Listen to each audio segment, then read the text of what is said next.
But I wanted to start with sort of, first of all, to sort of thanks for the invite. Thanks for getting me here and things like that.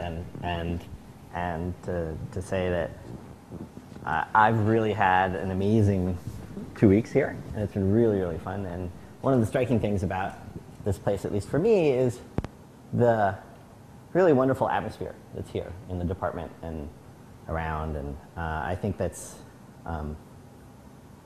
it would be very surprising to me if that wasn't extremely conducive to good exchanges of ideas and make sort of the mathematics that's coming out of here better than it would be otherwise. And as far as I understand from listening yesterday, this is Sunder's doing, and you did a good job. And it's very unusual to find anywhere a place as sort of collegial and friendly. And thanks to all the various people who sort of brought me out into the big city while I was here and showed me different things. It's really been a lovely, lovely time. So let's see. I wanted to start, before I get to the actual politics, I wanted to start by sort of talking about Sunder and I's relationship, and sort of started from chronologically as best I can. So I was thinking back to when I first met him, and I realized that I had a photograph of our first meeting. It was a nice time together. There it is. I don't know if you can see, that's Sunder on the right. He looks a little different now, but that's what he looked like. Yeah, that's me on the left, and we were sharing a beer. And that initially, sort of our relationship developed since then, but I have to say that first meeting, it was somewhat of a one-sided affair. I did most of the drinking, and he wasn't listening to me. I mean, I would sort of say things to him. He didn't really respond at all. But since then, our relationship sort of blossomed, and it became more than just this two-dimensional relationship. And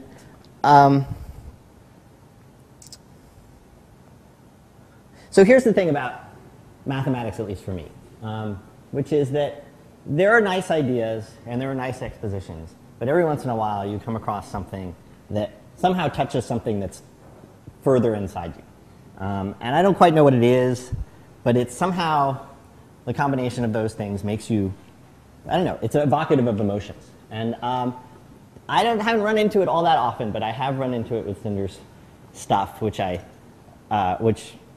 was exposed to before I actually met the man. And I have to say that in the subsequent years of hanging out with you and having a relationship with you, that somehow those emotional things have sort of transferred to or have been mirrored in our relationship. And I think the wonderful thing, and I think it was touched upon yesterday in terms of various forms, but something that's really striking about Sunder is that if you look at his face and you're interacting with him, the emotions that are expressed on his face are like a wave that kind of hits you. And so when he's joy or pleasure about something is something that kind of bowls you over. And I was sort of listening to some of his former students talk about the opposite sets of emotions. And I have to say that I have never seen a better look of either frustration or disdain than what comes out of Sunder's face when he said, and I don't know whether that's some sort of classical dance training, like we saw last week of expressing emotions on your face, but anyway, it's quite impressive, quite an impression. So, so that got to me thinking, along with various people's recollections of Sunder before I knew him. There's a lot of people who've known him much longer than I, but of this French beard and this sort of, and so I started thinking, here's this expressive person. I wonder what did he look like? What did he look like when he was younger? And so I had no way of doing that, and I was here. But I'm relatively internet savvy, and so I had a good idea, which was I was going to do a Google image search to sort of see what the pre-bearded Sunder might look like.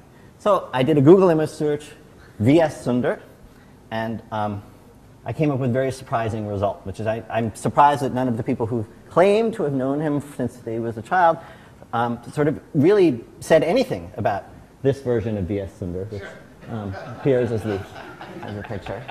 And I just, what's really amazing is is that really, I don't know how you did this, Sunder, but how you turned from that as a 20-year-old into the handsome man that you are now, I don't quite know how you managed to pull that off, but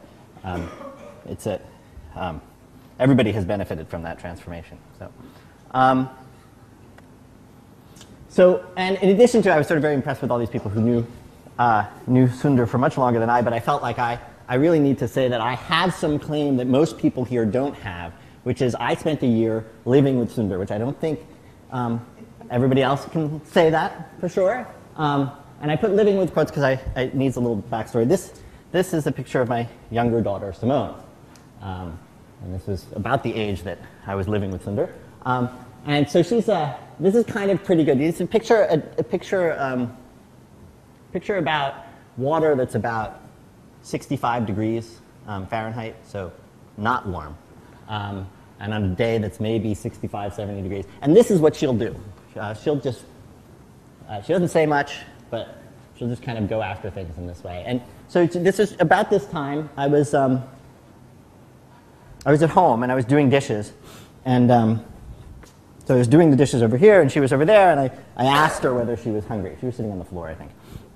I asked her when she was hungry. And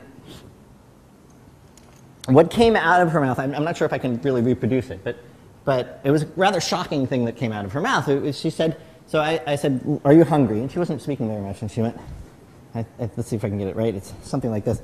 And for me, I had only heard that type of expression multiple times, but one other times before. So I was looking this way, right? And she was on the floor, and she just said, And this is what flashed into my brain. So I turned around, and there was that. And I was thinking, wait, what I just heard. So that went on for a full year, because for a full year, that was how she expressed herself in her most brutal forms. Just really very comfortably going, here and there. So it was really this is a very pleasant way of living. Much more pleasant than I would say that would be. So after that year, I felt much closer to Sunder, and he visited various times, and I was sort of thinking about it over those times. And Shami had mentioned that there were these rumors out there about Sunder, sort of engaging in some alcoholic consumption while doing math, and he sort of assured us that that was not the case. Now, I can say, regardless of that fact, that shooting pool and consuming alcohol is a very different story, and that consuming alcohol while shooting pool is something that Sunder can do quite well, and so well that I remember a particular incident where we went along and we were playing some pool, and I fancy myself a decent pool player, and there's Sunder literally staggering around the table, sort of to the various things with his stick, and he would get to, I don't know if you know these, have you ever seen these documentaries of these surgeons with Tourette's syndrome? So they have these uncontrollable movements, right? But then they actually do perform surgery, and the thing is that, though they're just before, going like this, at the moment that they do surgery, so they can do these precise motions. So I always felt like I was in one of those documentaries watching him, because he was sort of stumbling around and sort of doing his things, and he would get down and he would line up a shot, and stabilize himself, and boom, just right in. And I have to say, you were a really sore winner in that situation, because by the time we were leaving, he puts his arm on my shoulder and he says, well, we had to walk about a block to a car, and he says, if you don't mind, I'm just going to lean on you, because I don't really think I could sort of make it to the car in the most direct manner possible. So anyway, I don't know how that applies to anything that I'm about to talk about next, but I thought I'd share that. And I was talking to my dad and my mom, and so Henry and Julie wish you a very, very happy 60th. And my dad reminded me of the story when Sunder came to visit in New York, and we had arranged that, he reminded me of the story, that he had arranged to, I was going to pick him up at the airport, but he said, well, the plane may not be on time, and then there's customs and all this stuff, so why don't I just call from the airport? And this was way before cell phones or anything like that. And so I'm sitting in my parents' house, and I failed to tell my parents the details of the process of how this was going to work out. They knew Sunder was coming and that I was going to pick him up and whatever, but my dad was doing something else and he was running around. And I don't know if you have this here, but in America, if you have a phone number for long enough, the telemarketers get to it. And so you get these endless calls for people calling you to try to sell you something. And the feature of these calls that you learn very quickly is that these people who are telemarketing are sort of calling several people at once, because most people don't answer the phone. And so then when they somebody picks up, their screen lights up and they sort of have to reorient themselves and figure out who it is they're talking to and get their speech ready. And so typically when you pick up the phone and you say hello, there's this long pause, or not so long pause, but like a second pause or so. And so if you're used to this happening, what you do is you pick up the phone, you say hello, and when you see this long pause, you hang up the phone. So the phone rings in the house, and my dad picks up the phone, says hello, nothing, hangs up the phone. So phone rings again about 2 minutes later, and he picks up the phone. Hello, nothing happened. He's getting more and more irritated. And so then sort of third time, because usually they don't call back right away. So third time he picks up the phone, and I was in some other room, and he's very mad, and he sort of hangs up the phone again, and he storms off. And I said, well, who was that? And he was like, oh, some telemarketer. And I said, are you sure? I mean, did they ask for anything? No, it just, that pause. And I said, well, Sunder is planning to call from the airport. And he sort of looks at me and he says, what? I said, Sunder is planning to call from the airport. And just then the phone rang again. So he picked up the phone, and rather confused and exasperated, this time I picked up the phone, and exasperated Sunder sort of said, hello? And so we finally managed to make that connection. But we had realized but my dad pointed out that even if he had listened to the phone, this is another feature of the telemarketers, is many of the calls for telemarketers actually come from call centers in India. And so that had he actually even picked up the phone, there might have still been some confusion over what exactly was being sold to him, and not rather than arranging for a taxi pickup at the airport. So anyway, so that brings us to our current state of affairs, which is that Sunder has been trying to get me to come this way. He's been doing all the traveling for ages. And for ages, he sends out this lovely invitation. I say, yes, maybe, well, I don't know, I'm not sure. But this time, for his 60th, in my mind, I committed to coming. And so I said so. But in Sunder's mind, this was exactly the same response I had always given him for everything. And so about 2 weeks before I asked Vijay for the number of the name or the address of the guest house, because I needed to put that on my visa. And apparently Vijay betrayed me by telling this to Sunder. And this is the email I got. Vijay informs me that as of yesterday you hadn't even applied for a visa. For God's sake, will you get off and get your visa, tickets, etc. We have barely 2 weeks before you are supposed to start lecturing here, and whatever you do, do not underestimate Indian bureaucracy. Hoping to see you before too long. Fondly but exasperatedly Sunder. Now, I consider this to be my great moral victory, which is, we've all heard about Sunder's preciseness with the English language and writing. And I had got him so exasperated that I produced this out of him. So I was sort of feeling both anxious and pleased with my effect, and so I responded like this, which I thought was a reasonable response. I've talked to these people another time. They assured me I'm planning. Does this alleviate some of your exasperation, or am I just being naive? I got this response. No and yes, meaning no, it doesn't alleviate its exasperation, and yes, I am being naive. And he quotes our government offices are well known for saying, but we assumed you would know that you have to produce a notarized copy of the dog license of your grandmother's fourth dog. So, anyway, since I felt like I was on solid ground, since as far as I knew, we were not pet owners. And so when I came here, I've got to say, just coming here has been so lovely. And one of the things that sunk in, which I hadn't sunk in before, which is that I met Sunder in his office the first day, and he was just sort of glowing. He was glowing. And I realized that, and we started talking about various things, that he had just finished an entry in either the newspaper or his blog, and I just want to make sure that one of the things that's nice about when I don't see him very often is I get to see a piece of him by this blog. And I'm not sure everybody knows about this blog, but anyway, I wanted to make sure whoever doesn't know about it does now. So it's wonderful to sort of read what you're up to, and it's also lovely to think about how pleased you are with the effect that it's having, and it's great to hear the stories about that. So finally to this talk.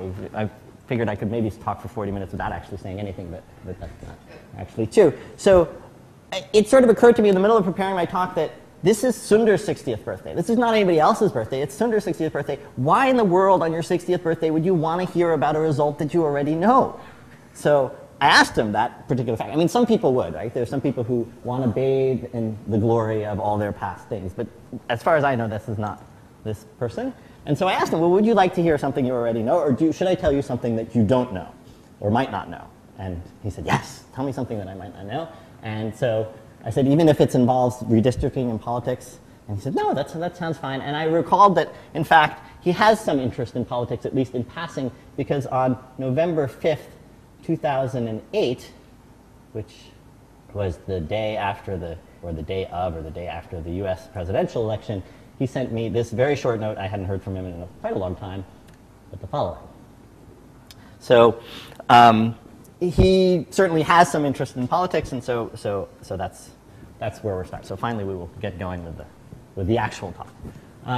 So let me sort of give you a brief sort of background about how the U.S.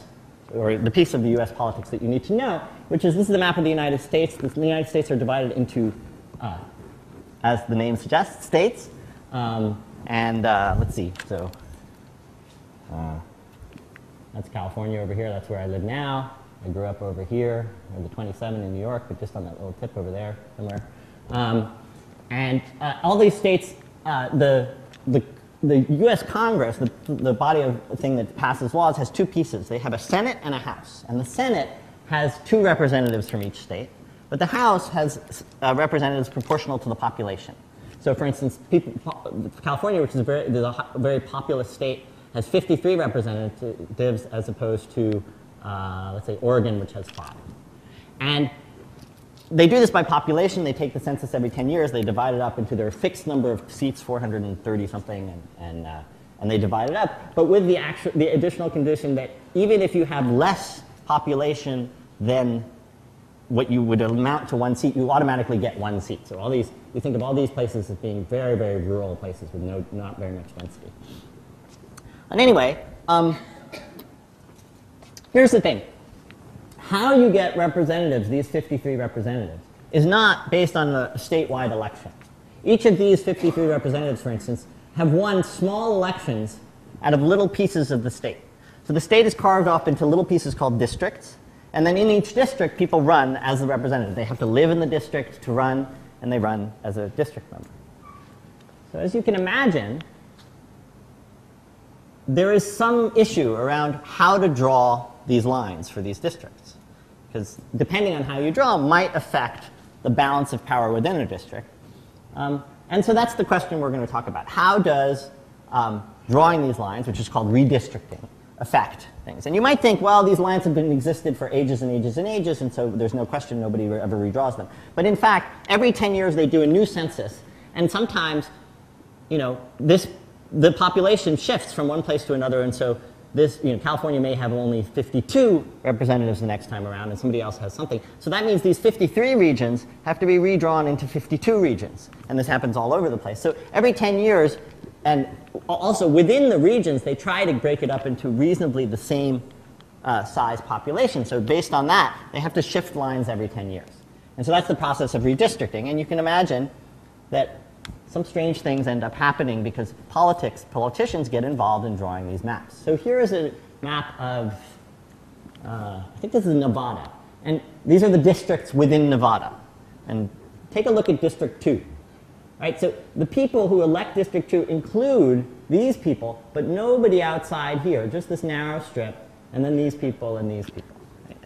So you can see that something is amok, right? Something's amiss. And this is an ancient thing called gerrymandering, for those of you who haven't heard of it, named after somebody who originally did this in 1912, the Massachusetts governor. But here's another example. This is Illinois. And take a look at number 17. So it sort of goes down here and goes in here and has a little bit in here. Right? So there's some crazy stuff going on. Now, why is there some crazy stuff going on? And the reason is where boundaries drawn makes a difference. So if you have a population of the whole state where the people you want to vote has X% of the population, if you're allowed to freely move people around and draw the districts any way you want, you can actually arrange to win 2 times X percentage of the vote. So if you had 30% of the vote, you could win 60% of the seats. And the way that you do this is pretty clear. It's right. You pack it in so that in any district you win just barely with your 30%, and then all the other districts you lose really, really badly. So in the districts that you're going to lose, you pump as much of the other person's population in. And then you sort of make a close call in the regions used, and that's how you get up to 2x from x, is by doing this process. And of course, you can't get more than 100. And so that's in theory you can do that, and in practice, in fact, people do. And so here's two examples. The most notable case recently was in 2002, where somebody did it sort of overtly in a time when there wasn't actually a thing. And here is the result of the difference. The previous vote was 15 Republicans and 17 Democrats. And this was redrawn by the Republicans. And the outcome of this vote, now it's unreasonable to think that this attitude's changed very much in 2 years, or people moved population in 2 years. So it's not a result of just changing ideas. But the result was that the Republicans picked up 7 seats, okay, out of a total of 32. That's not a bad thing to sort of pull off. And here in Michigan, the same redistricting is sort of a lesser thing. And notice in this case, 7 plus 9 doesn't add up to 9 plus 6, and that's because Michigan, that was a year of the census, and their population went down, so they had to redraw to get 15 instead of 16 districts. And the result was that 7 Republicans and 9 Democrats turned into 9 Republicans and 6 Democrats. And in both these, and I want to point out that in either of these cases, one might say that the transformation this way is what's sort of bad, but it's arguable in Michigan and elsewhere. It's arguable. It may be that the Democrats got the upper hand before and redrew this way, and so that it's actually undoing some bad districting. So I'm going to be agnostic about what's going on, and just to use this as an example of, look, where you draw lines makes a difference, regardless of which is the right and which is the wrong. And in fact, the problem is there is no real easy answer of what's right and wrong. Justice Sunder, who is a Supreme Court justice, had this to say, which was the increasing efficiency of partisan redistricting has damaged the democratic process to a degree that our predecessors only began to imagine. And so I'm going to present here a sort of a solution to this problem. And let's see. I have lost track of time. How much time do I have? 15 minutes. Okay. All right. So how is the redistricting drawn currently? It's usually drawn by the states and the state legislature with the governor. And so when the state's legislature locally is all in a single party, in the United States there are really only 2 parties, the Democrats and the Republicans. And if there's a sort of if there's some balance within the state legislature, then oftentimes there's sort of some horse trading and various things work out, not so controversially. But in the case where everybody is from the same, the majorities are all from the same party, then you can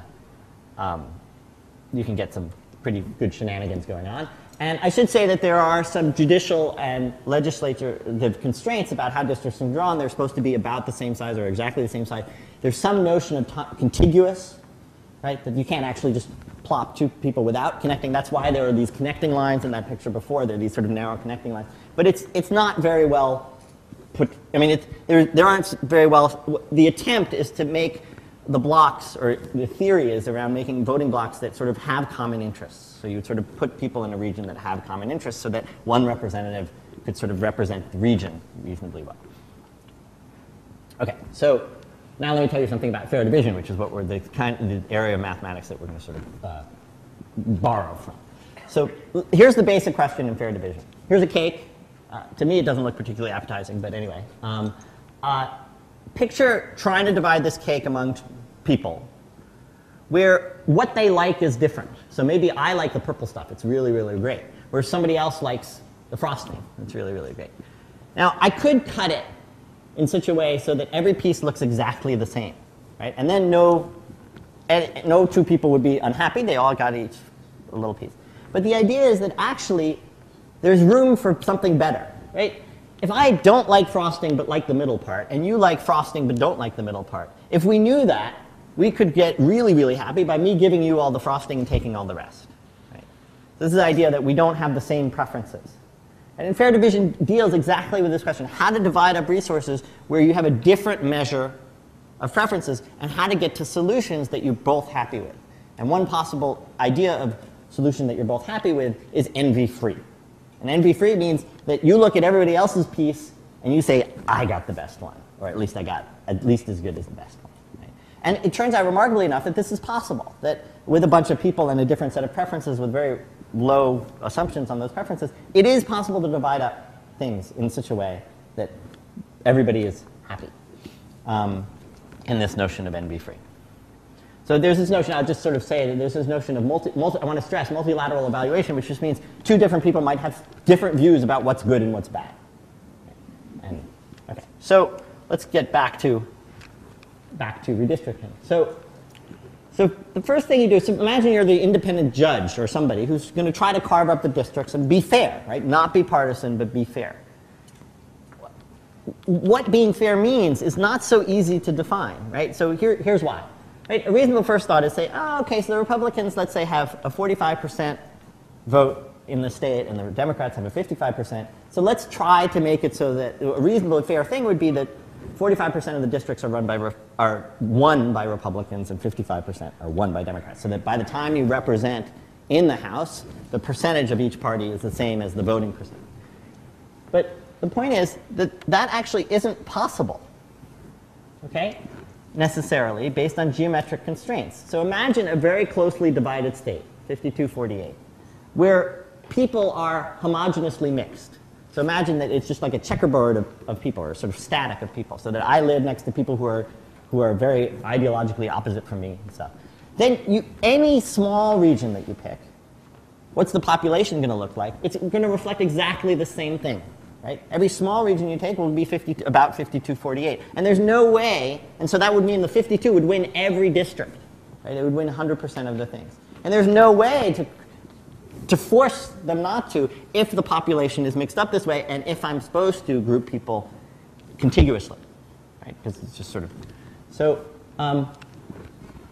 that's just what this said. So this would yield 100 to 0% in districts. And one should argue that that would be the right thing to happen, right? Because that is really, if we want to represent people geographically, that is the only possible solution, that the 52%ers win most of the districts. So this is just to point out that there are these geometric constraints. And so this initial idea of percentage of districts won being proportional to the population is just not right. It's not a right idea of fairness, right? And so we need some sort of incorporation of fairness that includes geometric constraints.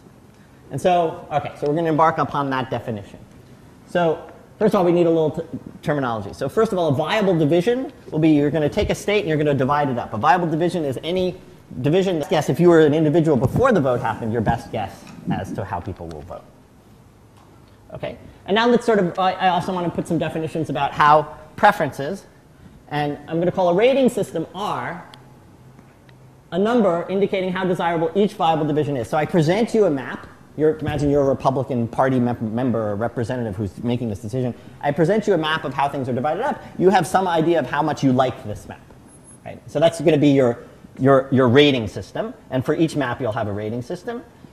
And I'm going to specify a particular one, which is R-win, which is going to be your prediction based on your voting model for how many seats you actually win, how many districts you actually win, okay? Now, you might say, well, of course that's what would be. All you want to do is count up how many that you are going to win. But in fact, that's not actually the case. That's not actually the case because sometimes you might want to, there might be some wins that are more valuable than other wins. So there are certain districts, and I'll get to that for a second, but let's just call our win the win. And an additive rating system is going to be one where you rate each, if you look at a map and you have these districts, you're going to decide, you're going to have a number associated to each district. Maybe that's the percentage chance that you think it's going to win, your expected chance of winning, or whatever it is. But it's a rating system according to, and I want an additive rating system to be one that sort of is locally defined that way, so that you add up your ratings for the individual districts to decide on your rating of the map as a whole. And so I want to just sort of carve why R-win isn't necessarily what you might like is, first of all, that some districts are more valuable than others due to incumbent committee placement. So once people are elected into office, they sort of raise in the ranks within Congress, and they can be very influential when they're on committees. And so you might have over here somebody who's on some very influential committee, and somebody over here who's just running for the first time, and a win over here for you as a party is much better than a win over here. So you'd rather have this, and that would be an example where you would rate making sure this guy wins as more important than making sure this guy wins. So that would be an example where it's not our win. And there are a couple others, but I'm just not going to. I guess maybe let me point out the last one. Another one that's very valuable is if you can redraw a map so that two people who currently, of the opposing group, are currently in office, if you can stick them into the same district, that's really good for you, because only one of them is going to come out, right? Unless they're going to actually physically move houses, which is very unlikely because they're married with children and various other things. So that's another reason why you might rate even a district that you were losing, a map that had a district that you were losing, you might rate it quite highly just for that. So again, I'm trying to define what's fair, and so I wanted to take the geometry into it, and so here's the idea of a geometric target. So giving a voting model V, which is an idea of how you're going to vote, and a rating system R, your own preferences. Okay? Here's a geometric target with respect to V and R. Okay? It's going to be the average of the highest and lowest ratings among all viable divisions. So you imagine saying, suppose I had complete control of the map according to my rating system, what would be the best thing for me? And whatever the rating for that would be the highest. And then you imagine that your arch nemesis is doing it, who knows exactly what you're doing, and what would be the worst for you, and that's your lowest, and you take the average of those two. And we'll call the absolute geometric target, which is not, so this is according to, this geometric target is for between you and your prediction of the model and your rating system. And we'll call it the absolute geometric target, the one where we use the actual post-voting map, and we'll use the target R win. We don't have to, but that's what we'll call the absolute. So the features of this is that it incorporates geometric constraints. It also produces a viable target. Okay? Whereas previous ideas of fairness, you might not just not be able to do it based on geographic constraints. But built into this definition is that you can achieve something within this range. Okay. And when there are no geometric constraints, right, if you just sort of pictured I could allow everybody to move anywhere. Now let me calculate what this thing turns out to be. When there are no geometric constraints, this turns out to be the proportional to the vote. So if there was 52-48 and you could move anybody around, this turns out to be, it would win you the geometric target would be 52% for the people who had winning 52% of the seats if you had 52% of the vote. And similarly for the 48% would produce 48. Okay, so what I'm about to describe achieves this. So it allows you to get both parties to get their geometric target, or just about their geometric target. So let me explain how this works. So this is very similar to if you have a cookie between two people. Let me just describe this. It's called a moving knife procedure. If you are an adult who has two children, this is a very helpful thing to know, which is you have a cookie or something like that, and you want to divide it fairly, and you don't want to have, and your children are not able to do the, you divide and you choose. Here's the way to do it, though it is a little bit time consuming, is you take a knife, and you slide it over, and you tell each kid,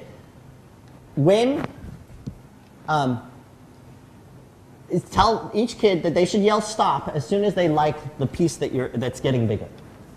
Right. So let me see if I can just quickly do this. So you have a cookie, right, and you have a knife, and you start to move it this way. Right. So at the beginning, both kids will prefer this side, presumably. Right. And you slide this knife along, and you say, tell me stop when you prefer this piece. And so the first person who says stop gets this piece. And so that's the incentive, right? So do you understand how that would work? So the first person who says stop gets the left piece. The person who would remain silent gets the remaining piece.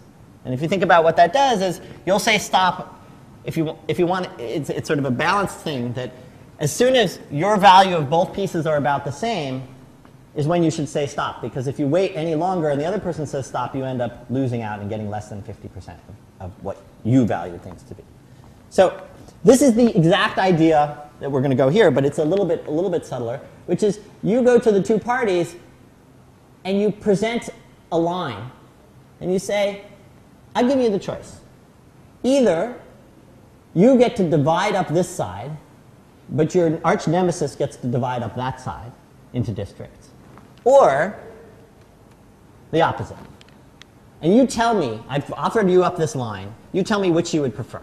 So both parties tell which they prefer. If they ever differ, okay, if they ever say, I would like to, if they ever would say, if party B says, yes, I would like to divide up this part as opposed to that part, and party A says, I would like to do it, then you say, okay, go do your worst. Go divide up. And so this party A will do what they want to do over here, and party B will do what they want to do over here. Okay.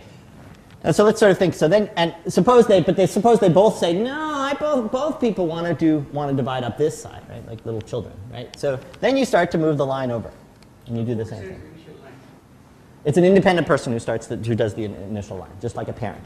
So, how you do it? You do it. So essentially, there's one constraint on this line that you want, which is that you want the amount of population over here and the amount of population over here to be sort of divisible by the basic unit of the thing. So you can't move it continuously, you have to jump it, but you can jump it, you can sort of pick your direction pretty much at random and then just avoid highways and lakes and things like that and draw your line right here. It's a pretty, relative to what else needs to be done, you can do it in a pretty random way. And so you'd start off with a line that just has one district on the left and all the remaining districts on the right. So at that point, you've already drawn the one district for the person. So everybody will prefer the right side. Right? So both parties will prefer the right side. By the time you've gotten to the other extreme of moving things across, right? By the time you've gotten to the other extreme, they all prefer the other side. Right? So at some point, they switched preferences. And if they disagreed the whole time with each other, they must have switched at the exact same moment between preferring the one side to preferring the other side. And so this is very important. If they switched at different times, somewhere between the two places where they switched was a place where they agreed that one of them wanted to divide up one side and one of them wanted to divide up the other side, at which point you just offer them up and they do it. Now remember, right, that these guys, this is, by the way, the Democrats are represented by donkeys and the Republicans by elephants, for some reason, I don't quite know. But they had different preferences, so we're not all, they're not all, we can't independently figure out what they want. They have to say what they want. But that's what you do. And when you get to a point, if you get to a point where they always disagree, there is a moment when they both switch their allegiance from dividing up one side to dividing up that side.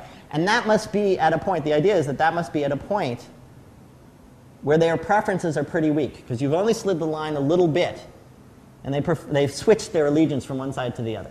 So what you do at that point is you just randomly assign them the two things. And the result is that one will be unhappy, but not that unhappy, because it was almost what they wanted.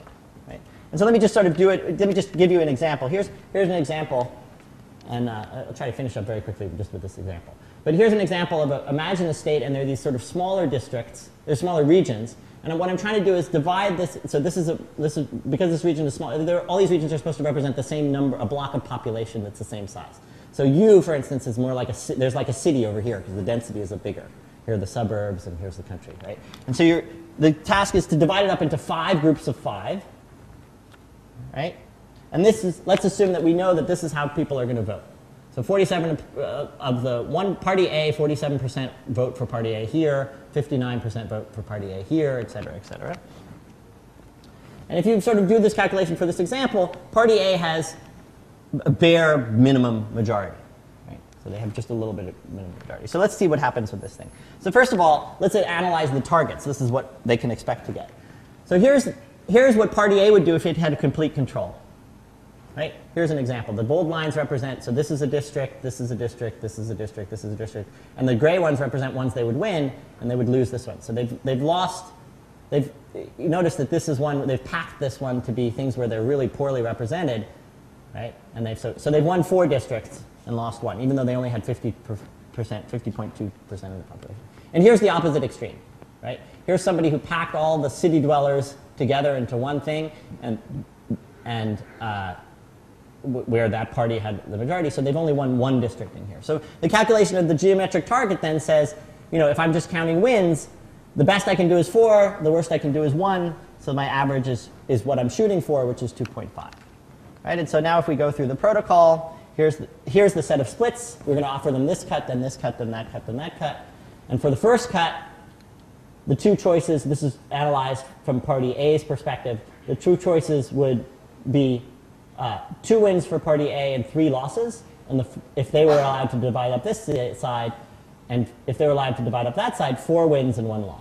Right? And now if we slide this over, it's 2 wins and 3 losses and 3 wins and 2 losses, and so they would prefer to divide up the right-hand side here.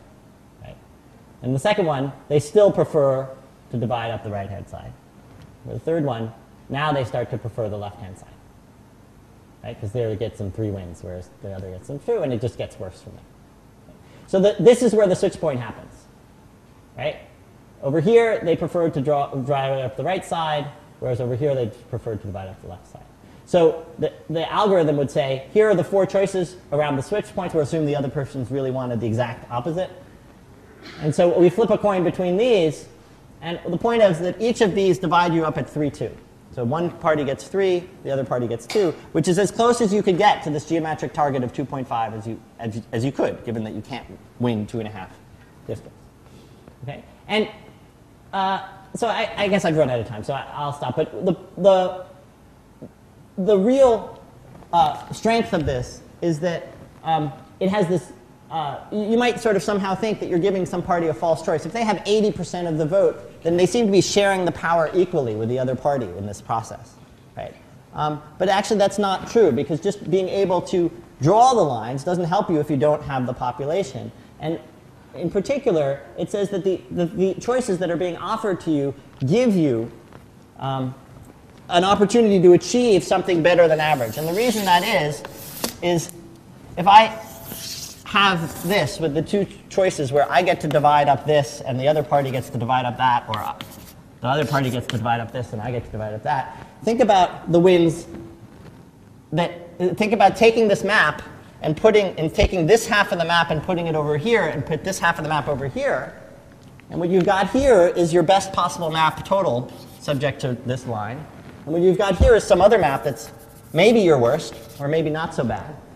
Right? And the average of these 2 outcomes includes the average of your best with something not possibly as bad as your worst, but that's at least your geometric target. So you know one of the 2 choices was at least as good as your target.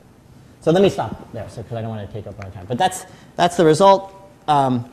It's sort of I took great pleasure in the following, which is that when proposing this result, I ended up in the land of political scientists. And political scientists, I'm going to make gross generalizations here, but it turns out it's a field that values speaking louder and intimidating other people. So basically, it's not that your ideas are necessarily better or worse. It's whether or not you can just get enough people on your side and intimidate the other people. And so for some reason, I got embroiled without any doing on my part in a very one-sided exchange where I was sort of, the ideas of this paper were being attacked by people who actually had not read the paper. But this included the following statement. Let's see if I can get this right. It is the nature of mathematicians to take old and discarded political science ideas and refashion them and call them their own, was the actual quote that was said. So there's much debate about friendliness and unfriendliness within various mathematical subjects, but I am happy to say that I am not a political scientist. And many happy returns, Sunder. It's really, really great to be here. And